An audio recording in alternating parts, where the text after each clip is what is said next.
Kenny Hope, my man, how you doing? Man, hanging in there, man. It's a tape. It's a tape raw. You're right. It's the tape moment of raw, and 2 days before, 3 days before Christmas. It feels different, right? Yeah, but it's still cold. Still cold. You're right about that. But yeah, a tape raw. Doing this early now at 9:37. Usually we do this at 10:37. But Hmm. listen, man, we get in early. We get out early. Sounds good to me. You can find Kenny Holt at Cowabunga _K_E_N myself, Randy J Cruz, RENDY, letter JCRUZ. And if you're watching us on X and YouTube, my man in the middle, Mr. Robin Lumberg at Robin Lumberg on all social media platforms. My man, how you doing? I'm good. It's got to be the first taped Raw in the Netflix era, right? I think Yeah. so. Yeah. And it was an experience trying to access it because like usually you go on and they put it at the top like live right now, and I saw it like live December 29th. But the only one I could get was like the December 8th or something. Mhm. And I was trying to click on more episodes, but it wasn't showing me. So I had to like reboot the whole. I mean, because the solution to every problem like that is unplug it and plug it back in. So I did that, and then it showed up under the episodes, and you realize, oh, it's only like 90 minutes or so. Yeah. Which it goes to show you how many ads and other extra shit is put in there on a week to week basis. Exactly. A lot of ads, commercials, a lot of wasted time. Like, damn, we only get 3-4 matches per Raw nowadays, and look at how much time is wasted. But we definitely appreciate you coming on. I know it's a holiday weekend, a lot of things going on with the family. If you're watching us on X and YouTube, hit us up in the chat. We definitely greatly appreciate your love and support. YouTube.com/Cruise Control Podcast. Find the podcast on SoundCloud, Spotify, Apple Podcasts, also on Amazon Music. Let's see, my man Brendan. Do you guys have a set cast of guys to appear on the show, or do y'all take guests? The way I usually do it, is myself, my boy Kenny, obviously Terrence, and my boy Grant Matthews, who was on with me last week in the Natty Nightheart interview. So then, if one or two are unavailable, I kind of go to my bread and butter, like a Robin Lumberg, who might be around. I know he watches Raw, SmackDown regularly. In the new year, do we take guests? That could be something brand new. I haven't thought about it, but give me until the new year, and I could figure some things out, because I would love to hear what the guests have to say on particular things. So that could be something new for the show. But thank you, Brendan, for reaching out. All right, pre-tape Raw. If you stayed away from the spoilers all week, you kind of knew what was going on. But Robin, we just saw Austin Theory debut with the Vision. I don't know if he's fully in or still auditioning, but what did you make of Theory's first match with the Vision, and just the overall inclusion of him being with the group?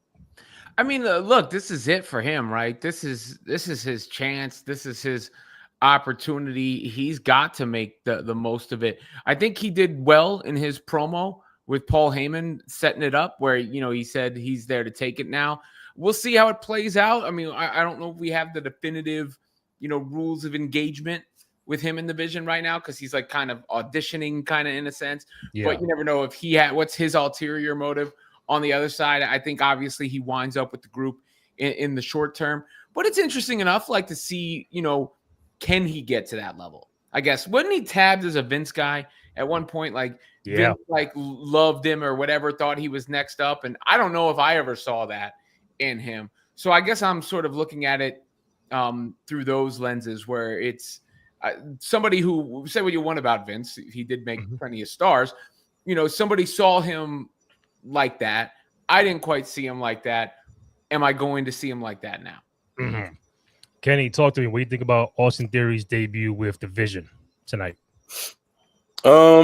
Interesting to see how it was. Interesting to see his promo from what I saw last week, thinking like, who's going to be, like a lonely rogue, but he made the direct connection saying, he wants to be a part of the Vision, and it's something that he wants to play in. It's just really like, okay, You want to be in the division, but I'm still thinking like, what is your real motive as well? Like, why do you want to be in the division so bad? You see it, I'm like, all right, what else is there? I feel like there's something else in there, but after seeing tonight, is no, as he did his trademark before, no A-Town stay down, none of that. So it's just like the real different look.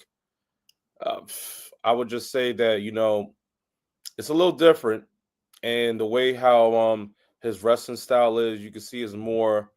I say it's like real hard nosed, real thoroughbred type of approach. He's like a wrestler from when you played Def Jam Fight for New York. Def Jam Fight for New York. That's how real put it. But I'm interested to see, if we see the real intentions of Austin Theory, or is this like possibly leading up to another or a few other masked men that might reveal themselves as we get closer between Braun Breaker and CM Punk and Barclays.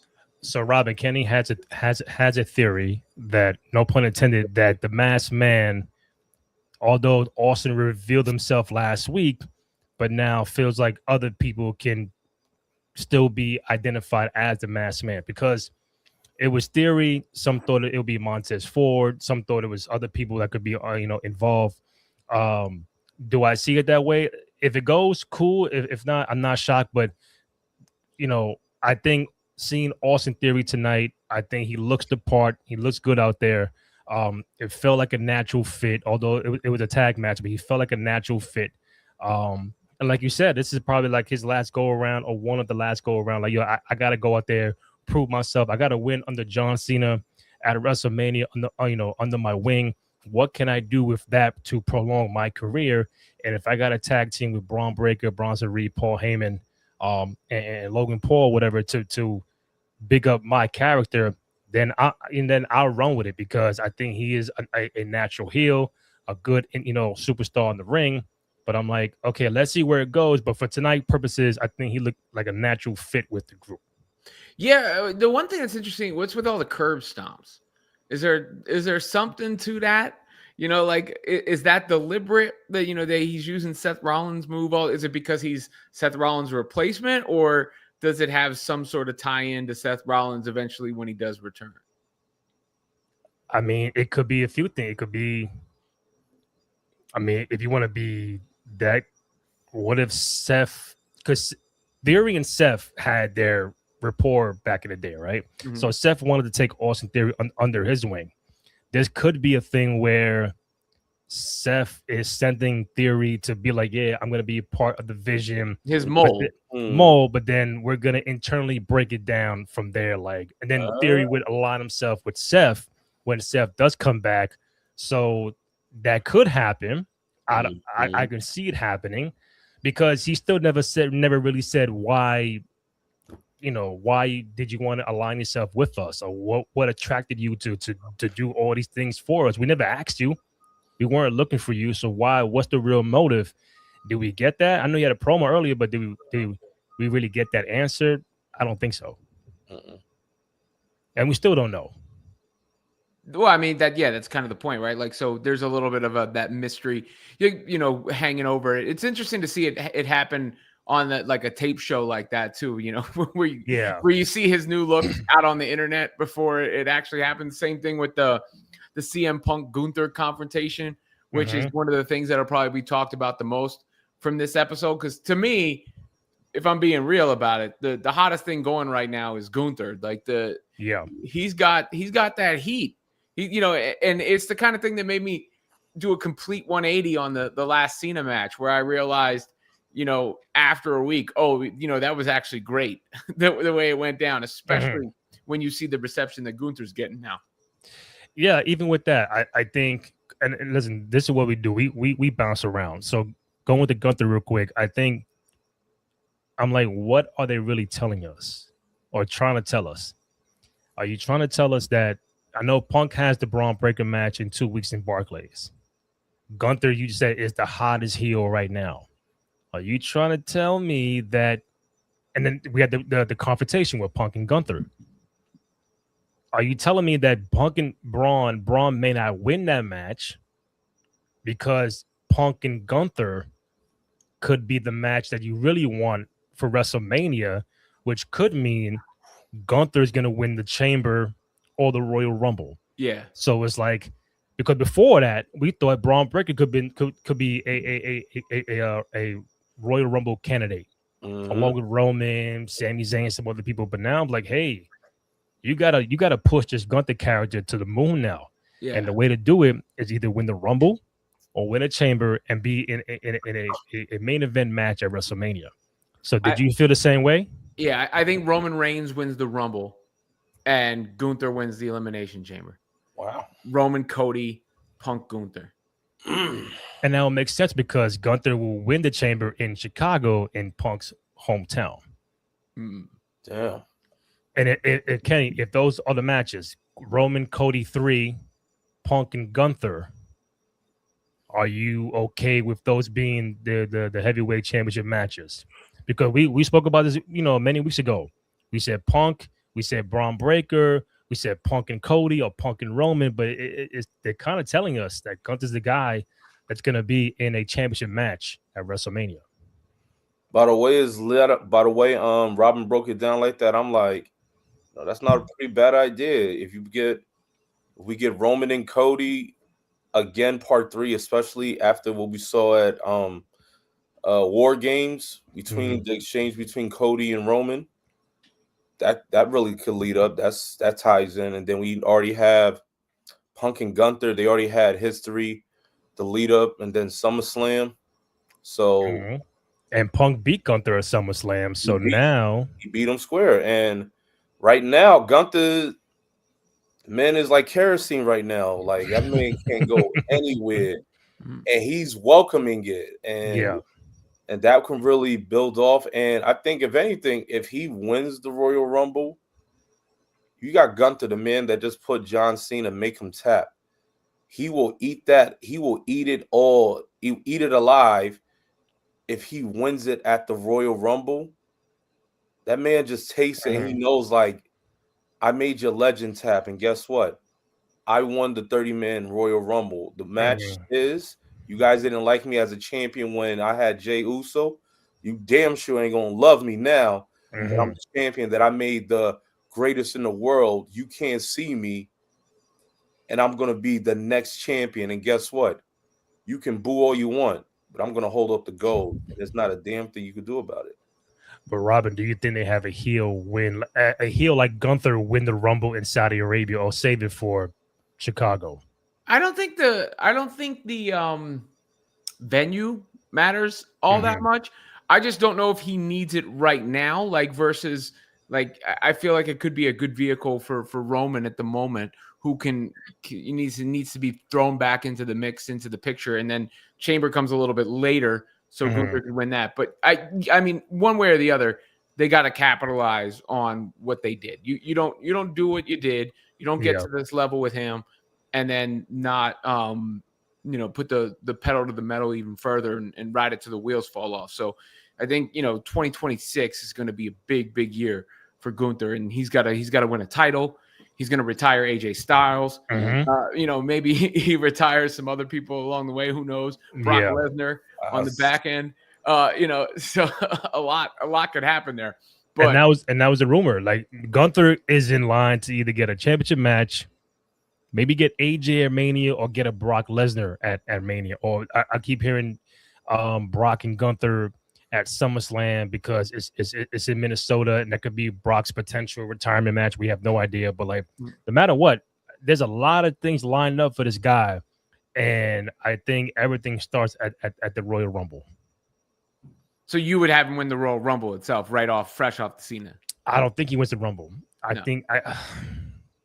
think he's in the Rumble. I think something happens where somebody eliminates him, the potential WrestleMania match for him, right? Or he just gets he gets thrown out, but then comes back for the Chamber, wins that, and then gets Punk. But if they don't have him at Mania for a title, I'm not mad about it, because I don't want them to rush just giving him everything right away.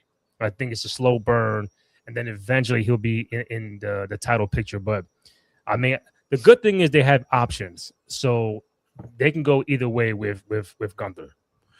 I mean, that stare down with Punk had a point, right? I mean, I feel like it was done with a purpose. And Cody doesn't make as much sense for him. There's no, I don't know. It feels like, I mean, I kind of want to see Roman and Cody again, I guess. But yeah, I don't know. I think you got to go for it now. Go for it now. Put the title on him at WrestleMania, and let him reign until at least the next one. So you're in favor of a Cody Roman 3? Oh yeah, for sure. I am too, but I know a lot of people on social like I don't want to see that. We've seen it two times. It's 1-1 at some point in time. They got to get that third match. It's Vegas. It sounds WrestleMania. Yeah, and it's been amazing when they've been in the ring together. And I would even argue when they were in the ring on Saturday of 40, it was amazing when they were in the tag match. They have great chemistry. And it lends itself to that rubber match format you're just talking about. I mean, I think it's probably the best option that they got. And does Roman go over? Because Cody lost last year at Vegas at WrestleMania. So do they have him lose back to back in the same venue? I think it might be shenanigans. I think the shenanigans going to come from Cody's side. I think we're going to see the shift possibly with Cody and like turning heel kind of vibes, possibly, or something that's also going to happen with Roman and his immediate family as well that might cost him.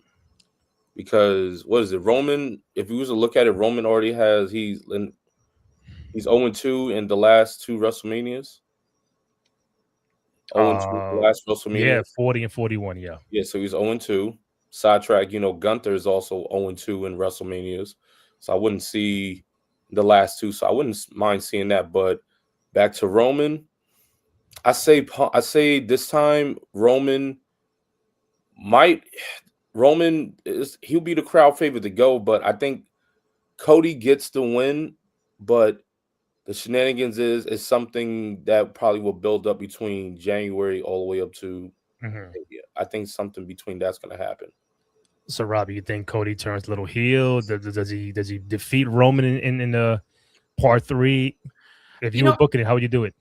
I mean, I feel like Roman needs his aura back somehow, some way. So I don't know how because it ain't hit the same. And I like the Roman Reigns era, that bloodline era, I'll put up against almost anything in the history of the business. But since they've done that flirtation with him as like the baby face or whatever, it's kind of just been like an entrance or a run in. I don't know if I've felt anything during that whole time period. So I think the most important thing would be as long as Roman's going to be a player on the main roster and still an active part of the company, is to get that energy back with Roman. So does that happen via Cody heel turn, or does that happen via Roman getting that edge, that manipulative factor back? I mean, I think those are some of the questions that go into that match. But ultimately, I would probably have Roman go over. That would be 2 years since he lost the championship, right? Like, yep. So it's not like it'd be putting it right back on him. Brendan, I'm thinking Cody and Orton for Mania. His hiatus is very conveniently timed. We have not seen Randy Orton in a hot minute. Nope. I heard, vacation time, well deserved, but it's about to be 2026, and we have not seen that man in a very long time. Even that match, sign me up for Cody and Randy Orton if we ever get to it. Do you think that's in the cards for Cody and Orton for Mania? But prior to Mania, he still got Drew McIntyre out there, which that's a different story for later on. But what do you do with Orton and Cody for the time being? I just don't know if it's big enough for Mania right now. The way they are now. Yeah. So somebody has to be the true heel in this to make it pop off. Yeah, because Roman's a bigger deal. Yeah. Than Randy at this point. I mean, maybe there's a way to. I don't know. They did do the sort of foreshadowing of Randy looking at the title several times a during few times. during this thing. So maybe that comes to fruition. I don't know. It just doesn't feel like the main event of WrestleMania to me right now. Have you enjoyed Cody's second run as champion? I felt me and Kenny and Terrence have felt that he should have lost the title before to even Kevin Owens the first time last year, at least one time to Drew McIntyre.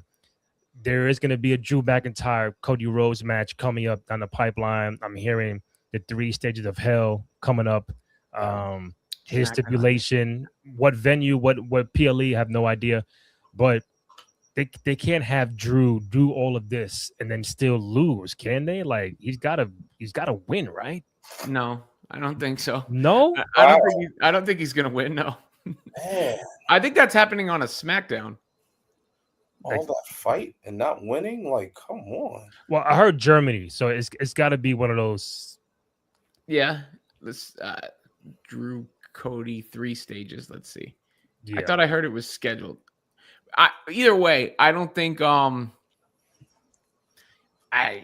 don't think that does anything. I think Cody wins that match too. I think yeah. I don't know. I just don't see Drew as the champ. It doesn't. What is that? That feels like I'm not feeling the Cody run, and I don't want Cody to be the champion. So we're just going to take the title off him. But once you do that, what's Drew doing with the title? If Drew loses, then what are you doing? He's lost what 4 or 5 in a row to Cody. Like what are we doing? I think he's doing nothing. January 9th, SmackDown. And that's live. That's not pre-tape because remember they're overseas. So yeah. Oh boy, yo, if they pre-tape it and then air it, I mean, in Berlin. Oh, so it won't be. Yeah, it'll happen. It must happen that way. It must be. It'll air. It'll have happened before it hits U.S. air. Yeah. Yeah. So that screams no title change. Yeah. Because I think if one belt needs to change, and Kenny, you answer this. If one belt needs to change, like the Punk belt or the Cody belt. I think the Cody belt needs to change before the Punk belt. So it's like it's like telling me, hey, Punk is gonna go over Braun, but Drew can go over Cody. Like I can see that. I can see that. Yeah, I feel like I would hope so. I think so because credit to Robin's point. Yeah, I mean, look at the venue in Berlin. Not trying to shag on Berlin, but like the setting for it just screams out, a title change or a possible big reaction. Like you want that big draw, that big reaction. And I feel like Drew would have gotten it for the second time they faced off, not at WrestlePalooza. What was it, SummerSlam? I would have thought SummerSlam. Yeah. Cody could have won the belt back a month later to the lead up. That could have been like a fighting, win it, lose it. To your point, Randy, I think you said it, Drew would have won it, Cody would have won it back, and then the third encounter, whoever wins it, I guess that would be who else would take it by there. But I feel like the Cody belt, the big W belt needs to change hands. It's feeling very stagnant. Well, I mean, he just got it though, right? I mean, he just got it at SummerSlam. But what is he doing with it? That's the question. I mean, I think that's on. Look, I think the real problem is that Cena was low key carrying. We don't have enough characters. There's nothing happening right now. Nowhere. Nothing's interesting. Gunther's the only thing that's interesting. More or less. He's the only thing that's like, the crowd is feeling this. They got to. I mean, Asuka and Rhea was good, and I like Rhea and Io Sky together, but. And Dom, I think Dom's been doing a really, really great job. Yeah, but there's not much that you're feeling like, I got to see what happens next with this, or this guy's on the clear ascent, and that goes for Cody too. Obviously, that goes when you're the champ, but I don't think it's a Cody Rhodes problem quite as much as they haven't really given anybody much to work with because everything that we were talking about with Cena. In fact, like we could talk about the Cena Gunther match and the ramifications and the fallout from that more than we could talk about Cody and Drew McIntyre and that BS fight outside of the house vignette that they shot. I ain't feeling it. I mean, Robin, I'll keep it a buck. How many times have you seen the preview for SmackDown and it says Cody Rhodes appears? Yeah. Like, bro, can you defend the title on SmackDown? Can you like do your job and wrestle on SmackDown? This is your show, right? Can you just fight? Do something, not a run in with your windbreakers and all that. Like, yo, can we have the last match he had on SmackDown was Aleister Black, and that was what, November, maybe October, I don't know, but he hasn't fought on SmackDown in that long. Then your next PLE is not until the end of January, so you got a whole nother month. You got Saturday Night Event also at the end of January, so you got a lot of time to kill, a lot of content to create. But it's like, if you ain't doing shit with your main world champion, I can see you ain't writing for the mid card or whatever, but your main world champion, it just like, I'm here, but I ain't got shit to do. It's like, that's where it just diminishes the title reign. Like, yeah, what if we switch it up for like a month? I'm not saying Drew got to walk into WrestleMania as champion. He can have it in Berlin, and then the next Saturday Night Event or the Chamber, drop it. Like something, just a little something can happen. But do I see it happening? No, but I wish they did it. I mean, I feel like it's doing something for the sake of doing something, though.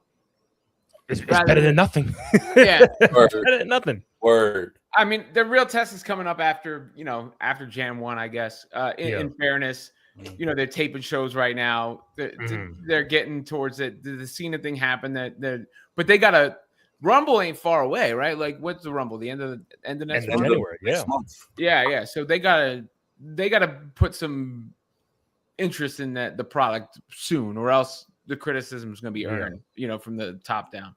Because the format is the two Rumble matches, men and women, and two more matches, probably two singles, whatever, and that's it. That's your Royal Rumble, because that's what happened at Survivor Series.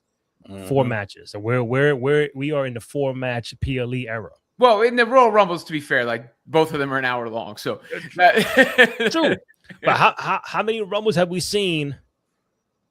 Maybe even early on, they had men and women, and you had like at least five joints in there. Like, this feels like a real nice card. Yeah. Survivor Series, the 2 war games, 2 matches, and boom, we're done. Like, yo, for real. We're in an outdoor stadium. But the problem with the war games is what's the point of the war games matches? What am I like?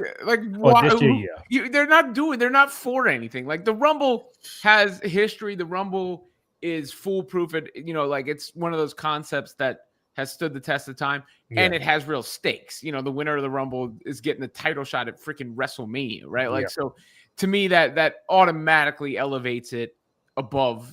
And something you said real key. You just said it. Having a title shot.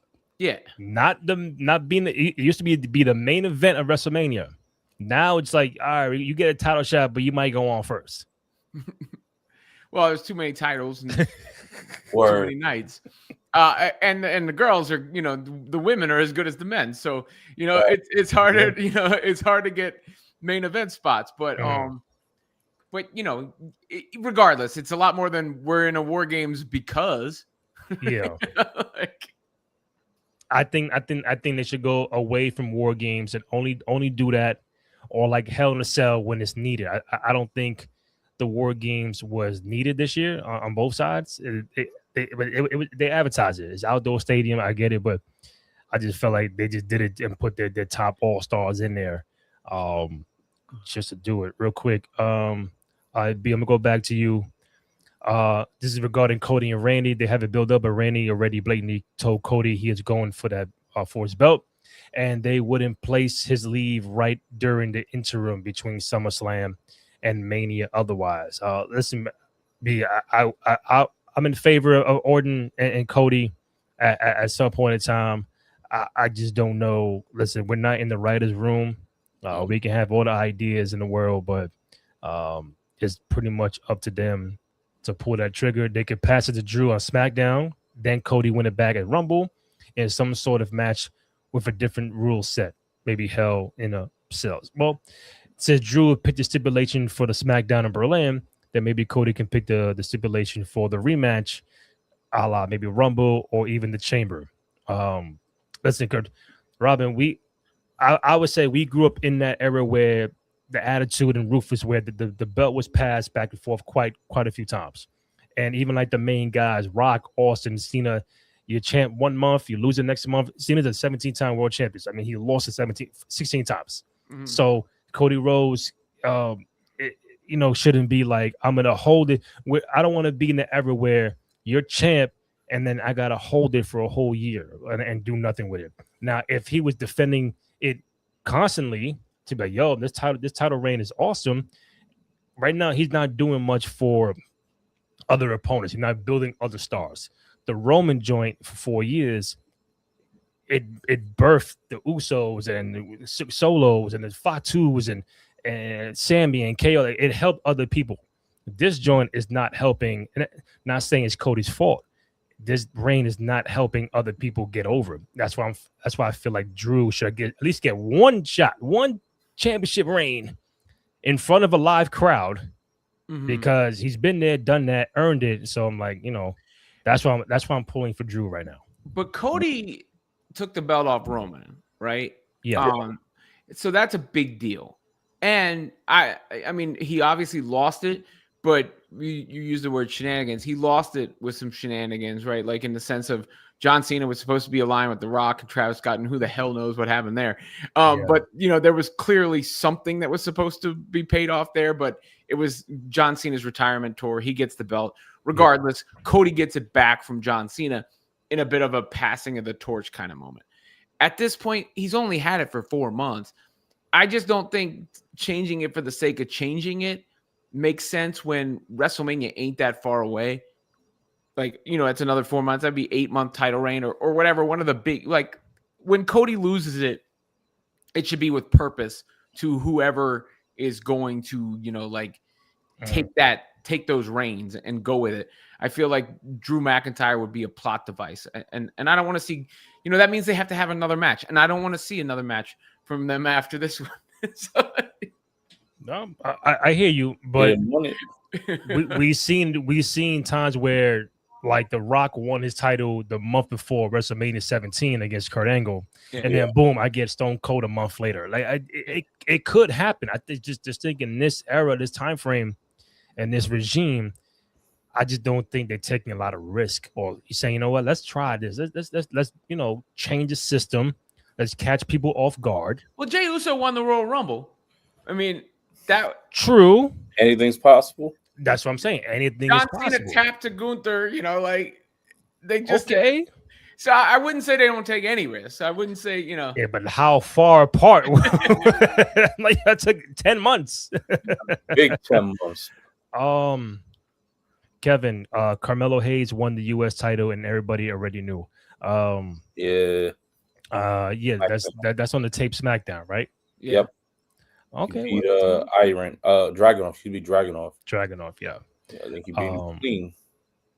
Yeah. So these, I mean, I like Carmelo. I think he should be well deserved, actually. Yeah.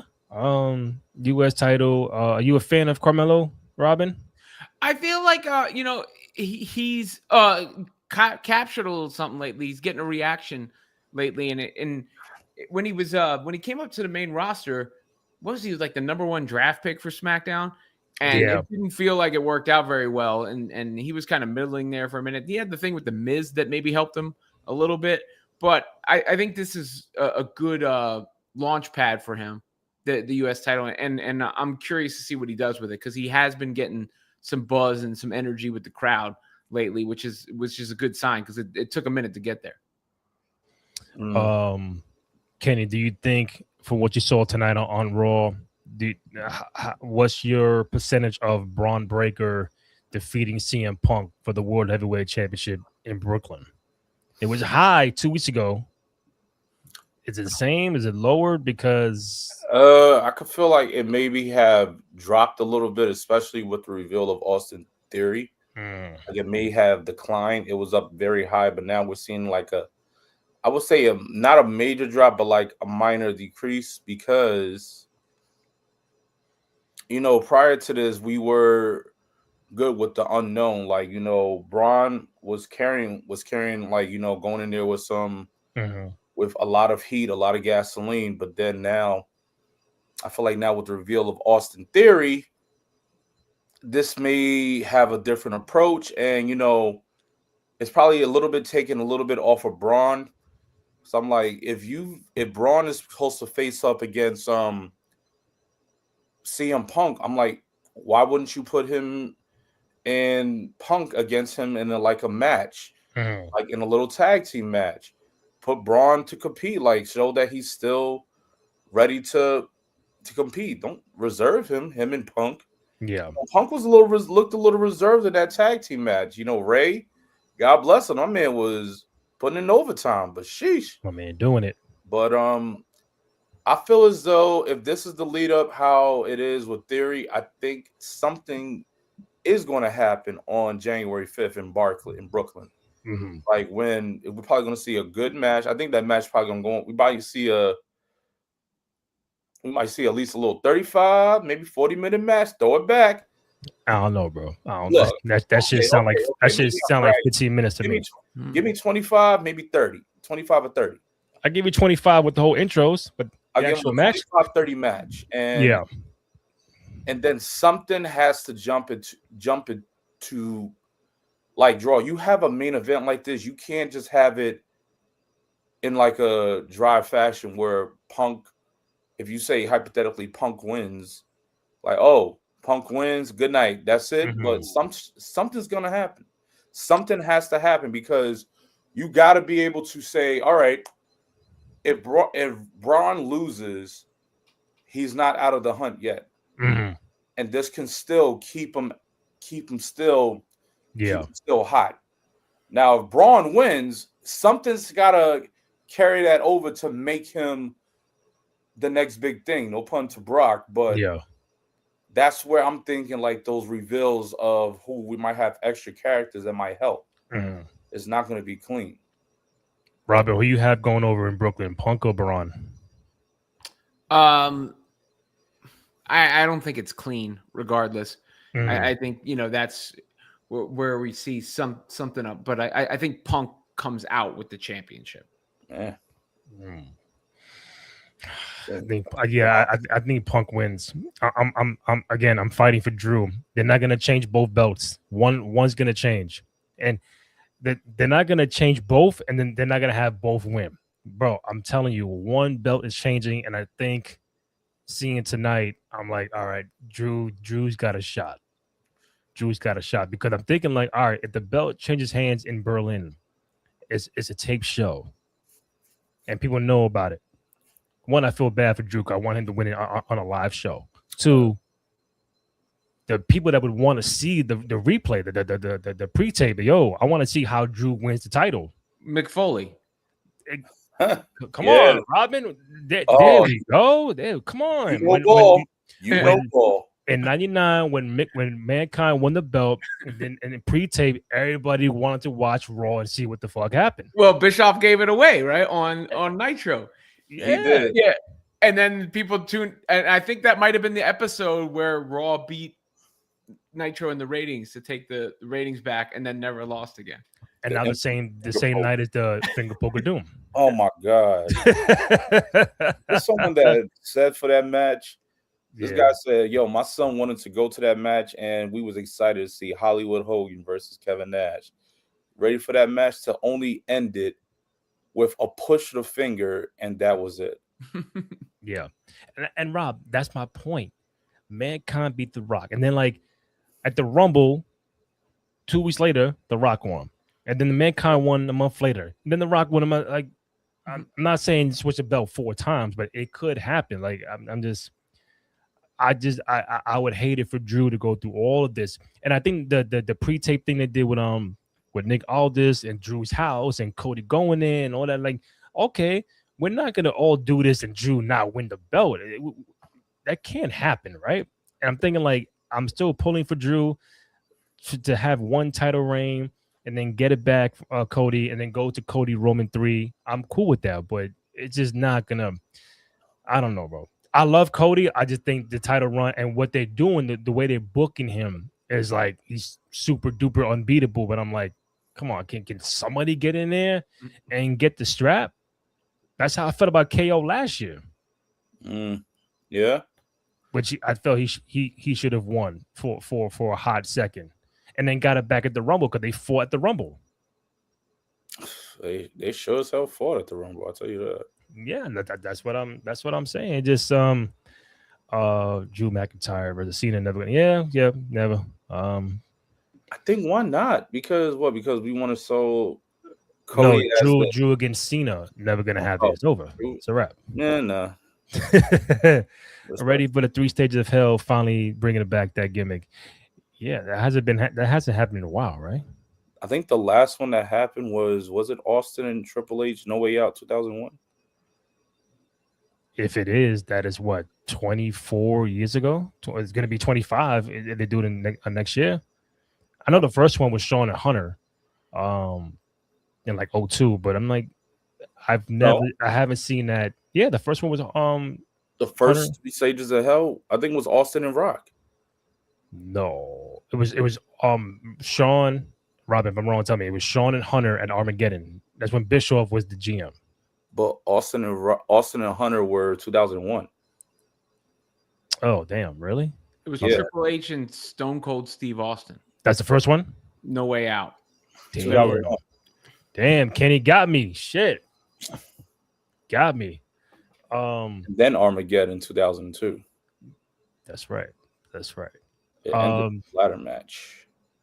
There's been a lot of talk about Cena, Robin, about how he tapped out. The whole year, the retirement. What did you make of Cena's retirement year? The kind of matches he had.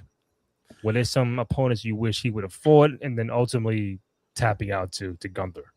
Yeah, I mean, I think overall it was pretty good. I think, I'll start at the end. In the moment, I was pissed off. Mm-hmm. Maybe it's because my son was in the building, and just like you wanted to be happy, you wanted to go out on a high note and never give up, and then he taps.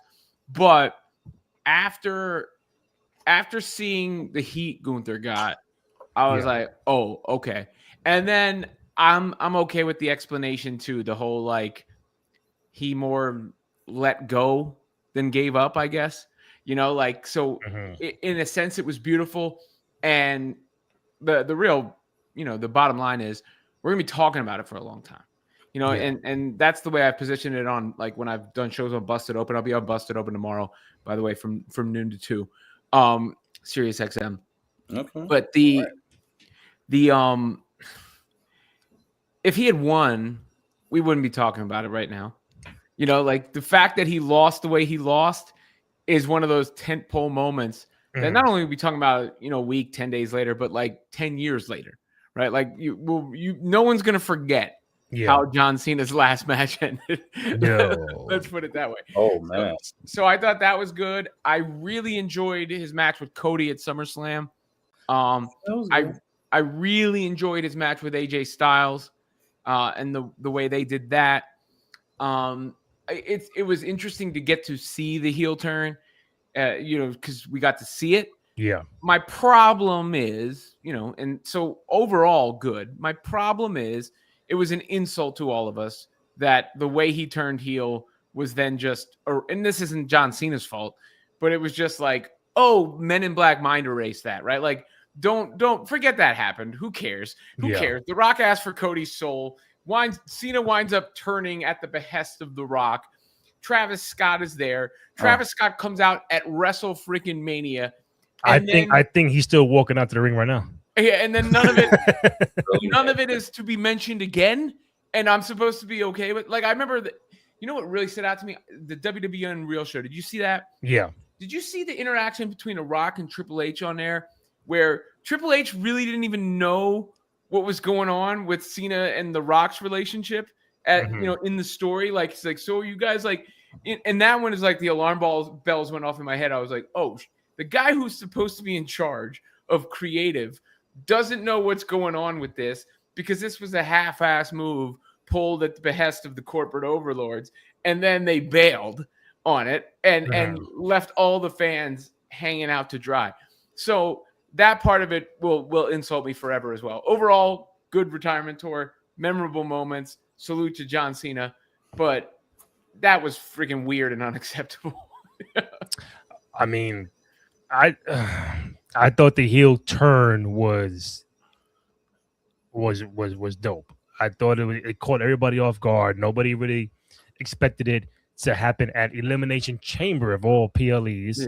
I know John has been saying that they wanted a moment for people to buy or watch the Chamber. The way that Cody said, "Go fuck yourself" to The Rock, and then the Cena said, "Pan on my face," watch the face, and I'm like, oh shit, like it was everywhere. Sports Center, ESPN, it was like everywhere because like it just never thought it was gonna happen. After that, it's like that's where shit went to shambles because you never saw The Rock, you never heard from The Rock, never saw Travis Scott until WrestleMania, and excuse me, and it's like how he won the title, Trav comes out and this and that, like, oh, Cody Rhodes lost because of Travis Scott of all people. Wasn't even a pro wrestler on the roster that attacked him. It was a fucking hip hop artist. And then after that, it was done. And then we got Orton, we got Punk, we got AJ, we got Logan Paul, we got Ron Cena. Like it was like, okay, I see it. But then you knew by SummerSlam they were gonna flip it back because it was like, what else can I really do? And I think generally, Robin, I felt it was hard for Cena to be a bad guy. I think deep down, it's like, damn, most guys are natural. Randy Orton, natural. Edge, natural. Triple H, natural heel. The Rock, natural heel. He could do that with fucking eyes closed.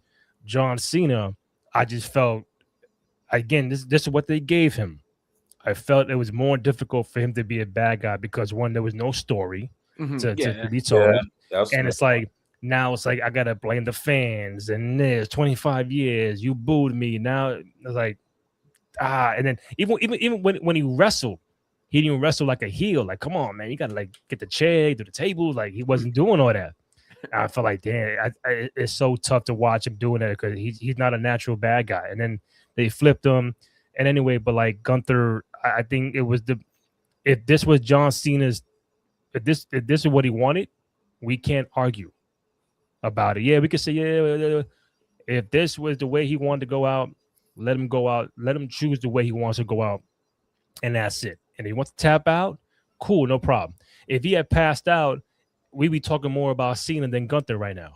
Because Gunther said, I want to make you tap out. If he didn't fulfill that promise, then you're letting down the next evolution of that character. You want to make the next star.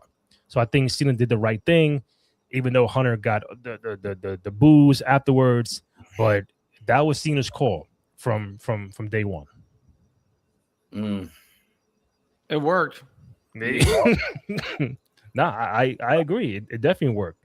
Hey Robin, what do you since that you're with the Gunther move? So put yourself in the wrestling multiverse. What is your prediction? Is 2026 the year of the Gunther, like it's the year of the horse? Is 2026 the year of the General Gunther? Yeah, I mean, look, Cena is Cena's so rare in the sense that there haven't really been guys who have been able to be baby faces for that long, right? And just be baby faces. Like I can only think of Hogan and Cena, really. And it's also pretty rare where someone's just a monster heel, right? Like in general, most of the characters that have cut through have been like the edgy guys since the 80s, 90s, right? Like the Rocks and the Austins, the Punks, the Romans. Now you've got a little bit of a throwback here with a monster heel, and I think the real question is it the year of Gunther? Because I do think it is, and I think he takes out AJ, he wins a title, maybe he takes out some Brock on the way, like and big. Who then gets put in the position to beat Gunther? That's how you really pay it off. Like you really pay it off. One, Cena puts Gunther over. Two, Gunther becomes this monster heel and gets all this great heat. Three, you capitalize on that by making Gunther into this unstoppable character. And then 4, somebody's got to beat Gunther. Who's that guy? That's the real question. You tell me who's out there that by next year or by the end of next year, Gunther's on top of the world. Who would you put? Who on the roster you could see like that's a guy that could? It's got to be someone young. Like it's got to be a young guy. Yeah, it doesn't help. It doesn't help Cody or one of the like. I mean, it'd be nice, but it doesn't help them. It's got to be, it's got to be Javon Evans or somebody like that. Oba Femi, yeah. Ooh. Probably Oba could be the guy. You saw him and Drew last week get nose to nose, face to face. So maybe Oba could be the guy that can take down. Aside from that, that could be realistic. I love Dom, but can Dom be the guy to beat Gunther? Well, but Sami Zayn, beat Gunther same way. That's kind of a script that works with Gunther too. Is he beats the shit out of the guy, and they somehow wind up, underdogging him. Kenny, who do we mention? You know what? We said once he's done with El Grande Americano character, we say, yo, what about Kaiser? Ludwig Kaiser. That you bring it back to the essence of when they first started. Like, hey, I'm not saying I'm not saying it's plan A, but think about story. Like, who else has Gunther have had a story with him since day one? Not really anybody. So probably Oba. I'll say Oba, Kaiser. I'm trying to think. Javon. If they bring in Trick William, I'm trying to think of all the younger generation guys that can do something that needs it on the roster. It ain't gonna be Sammy and Orton and Roman and Jey Uso and them. No, damn, I'm trying to think of now Punk. You gotta get someone young or real mid. Braun Breaker. It wouldn't fit. Yeah, it's got. Is the guy there right now? Not yet. Not yet. I don't think not yet. Braun wouldn't fit with Gunther's whole thing in the whole year. No, Braun's whole thing. He's gonna stick with this stint for about 3 to 4 years before possibly maybe changing. Robin, we need to move on from nostalgic and focus on the future talent. I agree. The days of Gunther tapping out, the day Gunther taps out to Jey Uso, nobody took Gunther serious. Do you agree with that? Not now. And in a way, if it was deliberate, it makes sense to go from he taps out to Jey Uso to he taps out John Cena. It's like a full-fledged recovery, retribution. Yeah. Because they're not chanting you tapped out. Yeah, they're booing him. Yeah, and he always wrote the rebuttal. I may have tapped out, but I made the greatest of all time. Leave this company forever. And a perfect segue, because my next question to Robin was, they're calling John Cena the GOAT. Which, hey, if you feel that way, all power to you. But you've seen a lot. Austin, Hogan, Rock, Flair, everybody. Do you think John Cena is the GOAT? No. I mean, there's a case for him. And, what's the worst you could have him? I feel like almost the worst you could have him is top 5. Okay. That's kind of so you Mount Rushmore it. Part of the problem with the Mount Rushmore is it's always this Rock Stone Cold thing where I feel like it's hard to not have both of them. You got to pick one. But you only got to pick one. So that murks it up a little bit because clearly Hogan's on there, right? Hogan's on there. Yeah. Rock, Stone Cold, Flair, Cena, and then I would say Roman is the next guy. So I'd say it's those 6 are kind of the top 5. But if we keep it to the E, yeah, Hogan. Flair's not on there then. No. Hogan, Austin, Cena, Rock, Roman. That's 5 now. One got to dip out. Yeah. or is Hogan, Austin, Rock, Cena? Because, like you said, Austin and Rock, same era, same time frame. Which one of you defined that era? And I think Austin defined the era more than The Rock. Yeah. Hogan defined the 80s and golden era. You got a spot. I think Austin, you got a spot. After Austin it was John Cena. Yeah. So you define that spot. You get a spot. That's 3. And then what? Roman? I mean, Roman does. Look, none of this like TKO bullshit happens without Roman, right? Like that's post COVID and I mean, the dude had the title for 4 years. Yeah. Yeah. That in the most profitable era for the company, basically in its history, right? Like that turns into a Netflix deal, that turns into an ESPN deal, so on and so forth. But so yeah, the next era is Roman for sure. And you can't get mad at that.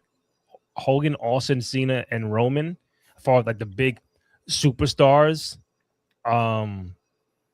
that defined each individual era, you can't get mad at them. Now, of course, if you say my favorite, you're gonna put in Rock and Brett, Shawn Michaels, Undertaker. Like even the guy like Taker is not even in there. It's just there's so many people to put in there. He was there Taker was there for so long, but I never feel like he defined it. Like he was like you said, a big part, but yeah. At this Taker's era, that he wasn't even world champion majority of the fucking time. Ooh. What's the most? Damn. If you think about it, Taker was impactful, but you remember it, but like not almost as crazy impactful because we knew the dead man, but like the WrestleMania streak was his kind of title. What's his Yeah. I would say when he reinvented the dead man, when he came back after 20, that held more than the Ministry of Darkness a little bit. I mean, granted his battles against Austin, but I actually thought the revamped Taker, the revamped dead man made a lot of made a lot. Before I let you go, Robin, I don't know if you've seen it. If you haven't, perfect. They ranked the WWE ranked their top 25 moments of 2025. Here we go. Oh, okay. Have you seen it, Robin? No. Great. All right. I know you saw it, Kenny, right? I did. Matter of fact, before we get to that, Kevin, Hogan #1 because his reason why the F in WCW was a big. Listen, I'm not. Hogan is on there, whether you like him or not. He's on there. I love Hollywood Hogan more than the Red and Yellow.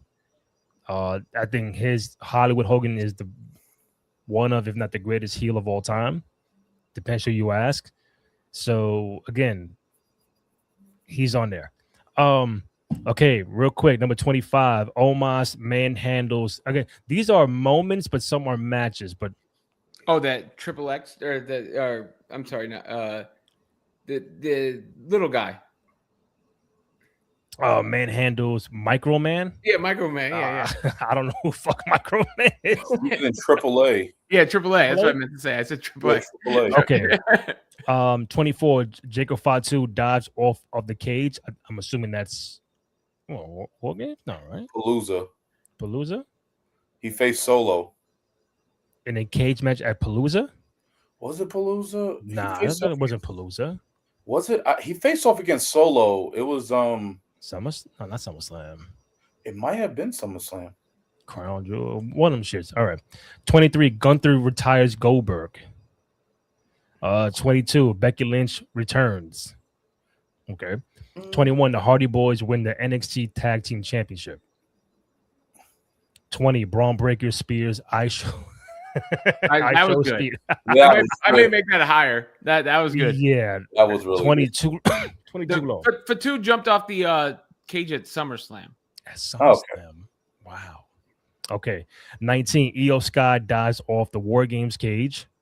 18. Maxine Dupree defeats Becky Lynch for the IC title at the Garden. Number 17. Brock Lesnar returns at SummerSlam. I would put that and the I Show Speed one higher so far of the ones that got like a reaction. I've seen that I Show Speed clip of 1,000 times at this point. Yo, for real. I think number 16 should be high. Division turns on Seth Rollins. Yeah. It was surprising. Yeah. That had Quick to be. question, Robin. What if there's a world Seth is healthy enough before WrestleMania? What do you do with him, or do you just hold him out until after Mania? And then put him with Braun for a potential WrestleMania match. Yeah, I mean, I think I hold him if he's not ready to be involved in the pre-storylines. I don't know.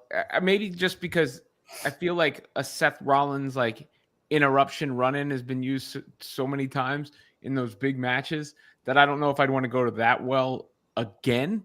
But it depends on how soon he's cleared. I mean, if you can get him in I think Seth and Roman would have made a lot of sense this year if he was right and healthy. I heard that was a plan. Again, you believe who you want to, but I heard that was the direction of a Seth Roman for Mania, because they never fought one-on-one at a WrestleMania, which would have been dope. But, I mean, if he's healthy, you better believe they're going to do something with him. Yeah. That's just my opinion. But you need the build to do Seth Roman right. So he's got to be back by what? Let's just say hypothetically, like February. Yeah. At least 2 months out. Yeah. Okay. 15. Tiffany Stratton cashes in Money in the Bank to become world champion. That was good. 14. Braun Breaker pins CM Punk in War Games. That's too high. Yeah. Too high. No. 13, I think, should be higher. Naomi cashes in Money in the Bank to become world champion. Yep. And it's weird. And me and Kenny, I swear to God, Rob, me and Kenny were thinking about the same thing at the same exact time. We're not even in the same room. And I said, yo, you mean to tell me Jade Cargill coming back and attacking Naomi at Chamber is not even in the top 25? Crazy, right? Yeah. 12, KO Sami Zayn at the Chamber, the match. That was a good match. That was good. Yeah. 11, Liv Morgan returns at Survivor Series. That's too high. I love Liv, but that moment wasn't that high, man. All right, top 10. The Rock and Roman Reigns at Raw on Netflix debut. I don't even know what that means. I don't know. I forgot what they did. A stare down, or was it a promo? It was corporate Rock then. He wasn't even Final Boss Rock. That was... He changed. He shouted Cody Rhodes out. Like, come on. Yeah. Number 9, Damian Priest launches Balor off the railings through a table. That was fire. When was that? Yeah. When was that? That happened like leading up to Mania. That was between Judgment. That's when after Priest lost the title to Gunther based off of Finn. Okay. Their rivalry. So that was pretty good. Number 8, John Cena's farewell. Well, does that mean farewell match? I don't know. Just farewell. 7, Rhea Ripley reclaims the women's championship at Raw on Netflix debut against Liv Morgan. It was a match. I feel like they're trying to boost the Netflix debut a little bit. A lot of Netflix. I agree. 6, Seth Rollins aligns with Paul Heyman at WrestleMania. Yes. Okay, that belongs. Yeah, in that realm. All right, now we're getting top 5. Mm-hmm. AJ Lee returns. Okay. It was predicted, but still good. Yeah. Okay. I mean, they haven't done much with it since, but you know. But yeah. Number 4, Jey Uso defeats Gunther to become world champion at WrestleMania. That was a big moment. The Rumble was much better than that. But that was last the Rumble. Yeah. To me, the defining moment of Jey Uso's career, as far as like the highest it's gotten, is him winning the Rumble. But that, I guess, technically was that 24, so it doesn't count. Yeah. No, that would be January last year, though. Yeah, 25. So that should be higher than what you just said. I hope that's ahead of it. I guess they put that because he made Gunther tap out. I mean, the match was okay, but yeah, it was fine. Lower. All right, top 3. John Cena wins his 17th world title. No. I think the accomplishment, but not like how it was done. Yeah, no. Number 2, Seth Rollins cashes in Money in the Bank at SummerSlam to become world champion. Good. Great. Yeah. I was fooled. And number one, John Cena turns heel at Chamber. Yeah, that was a big one. The biggest one, I think. Do you feel there's a moment out there for you, Robin, that you could have been on it that's not on this list? Jey Uso winning the Royal Rumble. Mm-hmm. And I said Jade returning at Chamber and attacking Naomi. Damn. Last one. What do you make of 2025 World Wrestling Entertainment with like it was a very high 2024. People loved what was going on. They were praising Triple H, and now 25 comes in and it's like more negative than positive from all across the board. But what did you make of this year for wrestling? Yeah, John Cena low key carried, right? I mean, from the heel turn to headlining SummerSlam against Cody to that last match, there ain't too many moments that weren't John Cena focused, or the Seth thing was brilliant, and to be fair, he got hurt too, so that kind of probably messed up, some of what we're seeing right now, because that the whole vision turning on him doesn't happen if he doesn't get hurt. But overall, the business needs to pick up in 2026. What didn't you like? What like annoyed you? Like what? Like I could tell you what annoyed me, but what annoyed you? Like, I mean, again, the lack of follow up on the John Cena heel turn is the biggest annoyance. But then it just felt like a lot of things were like kind of rudderless and directionless, and SmackDown has completely fallen off a cliff since Raw went over to Netflix, when that used to be a heavy hitter show. When we were just talking about it with Cody, since he won the title back, what's happening? It just doesn't feel like there's much that to get excited about in general. And so when I'm going back and thinking of the moments, they're listing off those big moments. Oh, that should have been lower, but I don't have something to replace it with. So, Kenny, what about you? Like, what stood out from a negative or positive for 2025? The positive, the negative moment was, just left in limbo with John Cena's heel turn and no direction, no follow-up. That was really the biggest letdown. A couple others, but one I would like to highlight that stood out. Naomi's heel turn, the whole thing between Bianca, Naomi, and Jade. That was tough. Naomi going against Jade, and then the women's evolution was phenomenal. Rhea, Bianca, Io's triple threat match for the World Women's title was great. If Naomi, congrats to her. She had her baby. I think she would have been really inclined working more with the women's roster. That would have really been pretty big.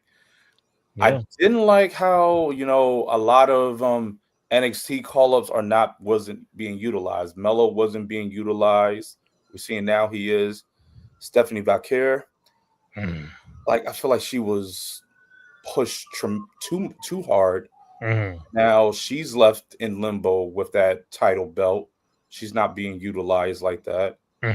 And even Julia, remember Julia? Julia, oh my God, that was just a waste of, not trying to shit on Julia, but that was just a waste of everything. I do like how Charlotte is taking the different route with Alexa. Nice. I know her against Tiffany was like, damn, we getting real personal. That was a big change. Charlotte came back. But I like the route that she's with Alexa. Alexa Bliss. So that's really getting a turn. The women's tag division, I'm liking.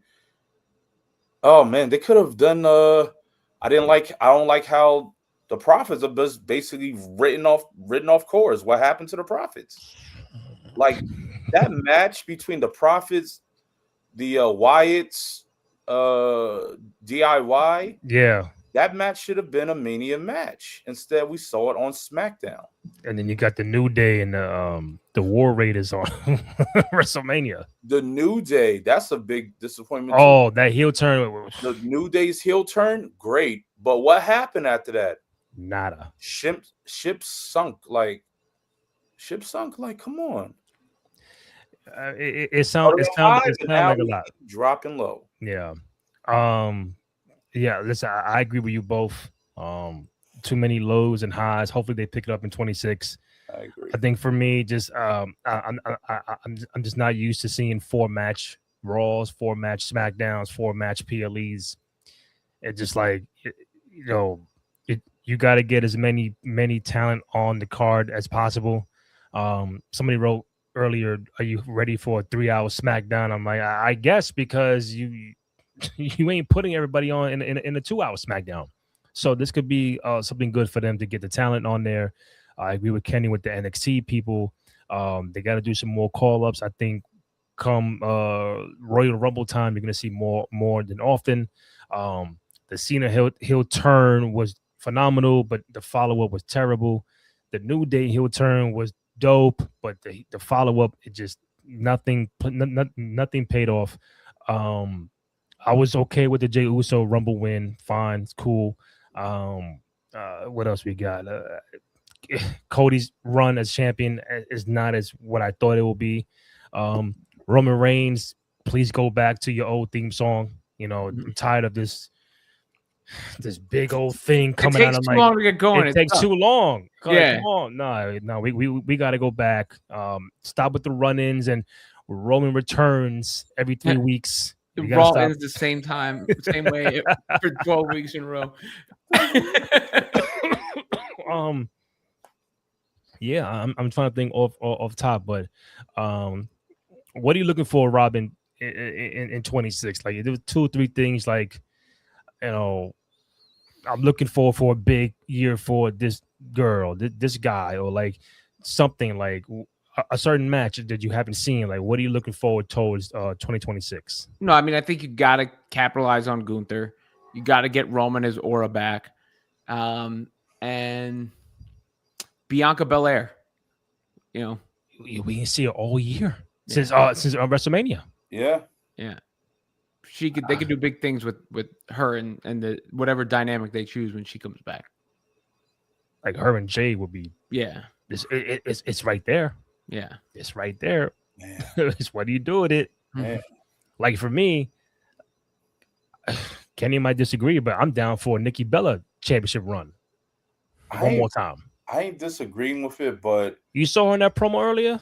It was good, but now you got the match on Raw. I'm like, okay, are you? But it's live though. It's live next week. Oh, it's live. Yeah, next week they said live. The triple threat. And where's it at? Oh, I don't know, bro. I know it's live. Got sold on Netflix. Oh, possible title change. I would love that. Do a title change. Surprise me. Yeah, at least they ain't waiting for that, and that better be the main event. No, it's right. Braun's the week after. It could be. If it's the main event, I guarantee title change. Put that as the main event. You cannot open the show with that match. No. What do you think, Rob? Nikki Bella? One more title reign for Nikki Bella? Or you think it's Stephanie Vicaire going over? Or Raquel, maybe? I mean, if Nikki Bella's ever going to do it, it's got to be right now. Raquel is kind of interesting. Very. We saw it earlier, the little dissension with the Judgment Day and Roxanne and them. It's gonna happen. I'm trying to ask Robin, what would you do if the pen was in your hand next week? Nikki, Raquel, or Stephanie? I'm kind of feeling Raquel right now. Okay. Like you said, I think if Nikki can do it one more time, the Bella Army is going to be out there. I'm rooting for Nikki Bella because the Stephanie Vicaire, again, it's not her fault. They're not doing anything with her. You can spice it up, give Nikki one more run, and then give it back later on. But that's gonna happen next week. Any more, Kenny, for Rob before we wrap it up? Hold up, my bad, noob. Julie on SmackDown was hard to look at. She should have stayed on Raw. I mean, they're probably going to do a little draft, a little shakeup, which I'm not a fan of either. The draft split, the split thingies, I'm not. Women's tag division is on fire. Okay, they got the tag titles in 2 weeks at Barclays. Last one, Asuka versus Io story. It needs to be interesting again. Rhea has her phone with Io for the past few months. Yeah, they got to get back on track with Asuka and Io. Noob is a big Asuka fan, so he shows love to Asuka every single week. Kenny, any last ones for Rob? I think the last few days ago, I think last week or so, McMahon came on and said, "We are leaving now." Vince McMahon. Oh, Vince. Yeah, this is like a couple years. I think it was the anniversary. We are now leaving this style of wrestling. This is now Attitude. Oh, it's right. The anniversary for Attitude Era. Yeah. So, Rob, when you think of the Attitude Era, what comes to your mind when you think of the Attitude Era? Okay. I mean, Stone Cold, The Rock, and DX. One word. If you say one word, it comes to your mind. I got 2 words for you. Kind of walked into that. I really walked into that. Yeah, we got sound effects on there. That was come on, Ken. You set yourself up for that. I kind of did, bro. Come on, bro. I got 2 words for you. Come on. But like, man. But do you think? But hey, Rob, do you think like how amazing the attitude, like how we went into the Attitude Era? But it's really one of the like, if we look at it, it's really one of the shortest, most memorable eras in wrestling. Like, how did it stand out more than the Ruthless Aggression carried over for about 6-8 years? Because of, I mean, the Monday Night Wars, really. Because somebody else, there was competition. Somebody else was cool. They had to get cool back. You know, they snatched their chain. You know, when their chain was snatched prior, like that's really what did it. Because before that, you know, you were talking Doink the Clown and shit. You know, and then all of a sudden it's the Attitude. It's like, holy, you know, this is awesome. Versus Ruthless Aggression, you're never gonna replicate that lightning in a bottle. So yeah, it happened for a long time, but nothing from that era ever hit the peaks of the Attitude Era for sure. Is that your favorite era?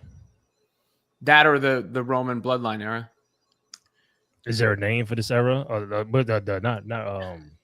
it's the Netflix era, the new era, the TKO era. Yeah, I don't know. Yeah, I think Cody gave it a name or something, but the Renaissance era. Yeah, something like that. I don't know about that. Yeah. No, but listen, for me, it's Attitude. I love Ruthless. I grew up on Golden Era. I was still too young, but Attitude, it just changed the game. I can't really people try to shit on it. I don't know why. I'm not saying every match was great, but it's the era that had 8 to 10 million people watching at home.